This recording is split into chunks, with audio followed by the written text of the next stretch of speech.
Suamiku buruk rupa.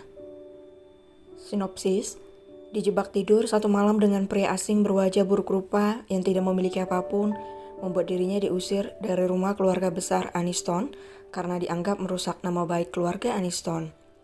Diandra Aniston menerima kenyataan baru bahwa dirinya bukanlah anak kandung dari keluarga Aniston. Dia dibuang dan disiksa oleh ibu tiri dan kakak tirinya. Dia bahkan tidak tahu siapa pria yang tidur dengannya malam itu, tetapi dia ingat dengan jelas wajah buruk rupa pria itu. David Nicholas Saputra, pria berwajah buruk rupa, menyimpan berbagai rahasia di dalam hidupnya. Dia mengasingkan diri dari keluarga besarnya setelah mengalami kecelakaan besar yang merusak wajahnya. Jelas David ketahui bahwa dia dan gadis yang bermalam dengannya memiliki hubungan di masa lalu. Siapakah sebenarnya keluarga kandung Diandra? Atau mungkinkah ada rahasia di balik diusirnya Dian dari rumah Aniston? Siapakah David sebenarnya? Rahasia apa yang dia sembunyikan? Dan hubungan apakah itu? Episode 1, Pesta. Diandra Aniston berjalan sempoyongan di sebuah hotel mewah. Dia baru saja menghadiri pesta penting perusahaan keluarganya bersama kakak tiri dan ibu tirinya atas perintah sang ayah, agar tak perlu repot pulang ke rumah di tengah malam karena acara sampai larut membuat mereka menyewa kamar di hotel itu. Pusing, ucap gadis itu sambil memegang kepalanya yang terasa sangat berat setelah menenggak segelas wine, padahal biasanya dia tidak mudah mabuk seperti ini. Dian, ada apa denganmu? Ucap seorang wanita yang tak lain adalah kakak tiri Dian yang bernama Bella. Dia memegang lengan Dian yang terlihat pusing dan gelisah. Bella tersenyum sinis saat melihat Dian mulai tidak berdaya. Kak Bella, aku pusing, cicit gadis berusia 23 tahun itu. Kau pusing? Sudah, ayo kuantarkan ke kamar, ucap Bella dengan senyuman licik di wajahnya. Dengan cepat Dian menepis tangan Bella. Dia menyadari ada sesuatu yang salah dengan minumannya tadi dan tidak berhati-hati saat menerima minuman dari pelayan. Aku sendiri saja, tak usah menolongku, ucap Dian ketus sambil berjalan sendiri menuju lift.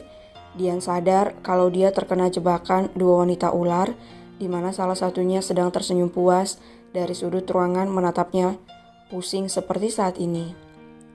Bella tersenyum sinis menatap Diandra yang sudah berjalan sempoyongan menuju lift. Aku akan menjadi nona satu-satunya di keluarga Aniston. Kau harus bergabung dengan ibumu yang sudah mati itu. Bella Aniston akan menjadi satu-satunya nona muda di keluarga Aniston, ucap Bella dalam hati. Gadis itu merogoh ponselnya dan menghubungi seseorang yang telah dia sewa sebelumnya untuk menjebak dan melecehkan Diandra di dalam kamar Dian. Target sudah di jalan, kau tunggulah di depan pintu kamarnya. Lakukan tugasmu dengan baik, nikmati saja gadis bodoh itu. Dan lagi dia itu masih perawan, ucap Bella yang berbicara di sudut ruangan dengan senyum jahat di bibirnya. Terserah, kau bisa menikmatinya sampai pagi, tapi ingat mengambil gambarnya.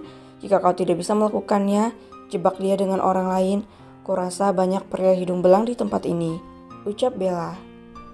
Cak, iya, tenang saja, wajahmu tak akan ku-expose. Aku akan mengekspos wajah si bodoh itu. Lakukan saja, bosnya aku atau dirimu, bentak Bella dengan nada kasar hingga membuat beberapa tamu undangan melirik perempuan itu. Namun dengan cepat, Bella menunduk seraya meminta maaf untuk menjaga citra baiknya di hadapan para tamu undangan. Bella mematikan ponselnya.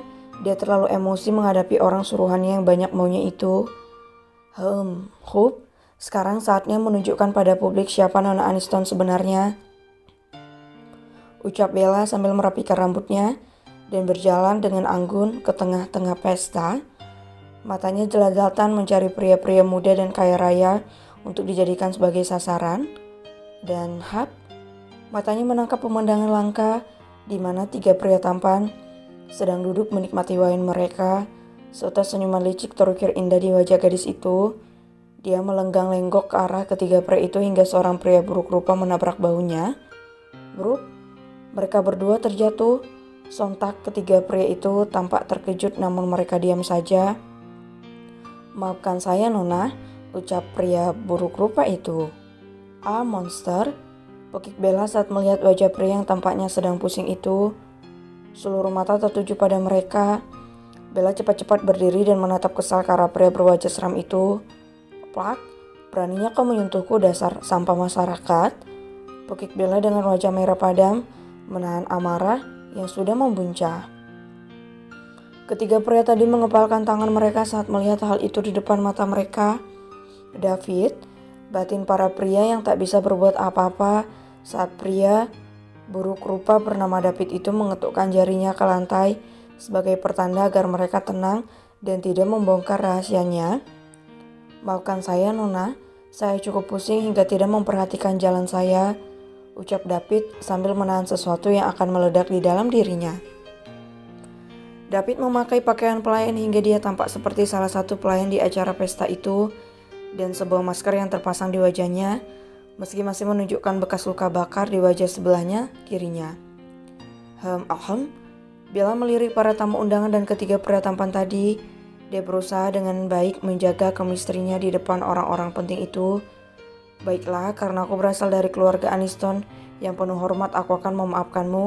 Pergilah, jangan lakukan kesalahan yang sama," ucap Bella sambil menampakkan senyum palsu di wajahnya. "Terima kasih Nona," ucap David sambil berlalu dari hadapan gadis itu dan berlari dengan cepat sebab tubuhnya benar-benar sudah panas. "Dasar munafik," umpat David di dalam hatinya. Beberapa menit yang lalu David tengah minum dengan ketiga pria tampan itu. Dia memakai topeng berwarna hitam yang menutupi wajahnya. Jika dia hadir di acara itu maka semua orang akan tahu siapa dirinya. Dia adalah David Nicholas Saputra, pesohor di negeri Jerman, seorang pria blasteran Jerman Indonesia yang hidup memisahkan diri dari keluarga besarnya di Indonesia setelah kejadian buruk yang menimpa dirinya. Pebisnis ulung yang tidak pernah menampakkan wajah ke hadapan publik, dan tentu saja dia tidak hanya berperan besar dalam dunia bisnis, dia juga memegang kendali dalam dunia bawah. Seorang pelayan menghidangkan minuman untuk mereka. Keempatnya asik dengan obrolan mereka sambil menegak minuman itu, dan David sama sekali tidak menaruh curiga pada minuman itu. Beberapa menit kemudian, David menyadari kalau dirinya sudah terkena jebakan, entah dari siapa yang berani bermain-main dengan dirinya. "Aku pergi dulu, sepertinya aku dijebak. Kalian cari tahu siapa bajingan yang berani-beraninya melakukan itu padaku," tita David sambil berjalan meninggalkan mereka dengan tetap tenang, agar siapapun yang mengikutinya tidak merasa curiga. "Tapi Dap, kau akan dalam bahaya," ucap Joel, salah satu sahabatnya, namun tak dihiraukan pria itu karena obat itu mulai menunjukkan efeknya. David berjalan menuju toilet pria. Dia menuju sebuah toilet di ujung ruangan itu. Ceklek. David membuka pintu rahasia melalui dinding toilet tertutup itu. Cepat-cepat dia mengganti pakaiannya menjadi pakaian pelayan dan membuka topengnya lalu memakai masker. Wajah cacatnya terpampang dengan jelas. David mencari sesuatu. Di dalam lemari dalam ruangan itu, ia obat penawar untuk perangsang itu. Kesal David saat kotak obatnya tak ada di sana. Bagaimana dia bisa selengah itu meninggalkan obat penawar yang seharusnya dibawa selalu di dalam kantong celananya? "Aku harus ke atas, sial," umpat David sambil menggebrak meja dalam ruang rahasia itu. Dengan cepat dia berjalan melalui pintu bangunan yang lain dan berusaha berjalan senormal mungkin, layaknya seorang pelayan. "Hei pelayan, tolong ambilkan wine," ucap salah satu tamu undangan. Dengan cepat David membungkuk dan menuruti ucapan pria itu. David berjalan dengan cepat melewati tamu undangan hingga akhirnya dia bertuburkan dengan Bella yang berlenggak-lenggok di tengah pesta.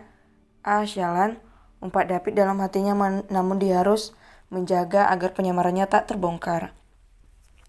Hingga saat Bella menampar wajahnya, dia benar-benar geram saat ini, namun berusaha senang mungkin menghadapi wanita itu. Kembalilah ke masa sekarang. David berlari sekencang-kencangnya menuju kamarnya di lantai atas gedung itu. Sementara itu, Dian berjalan sempoyongan. Tubuhnya terasa panas. Dia merasa gelisah dan tak mampu bertahan dengan kegelisahannya. Kenapa panas sekali?" ucap Dian yang kini sudah berada di dalam lift. Matanya mulai sayup. Dia tak dapat melihat pintu dengan jelas.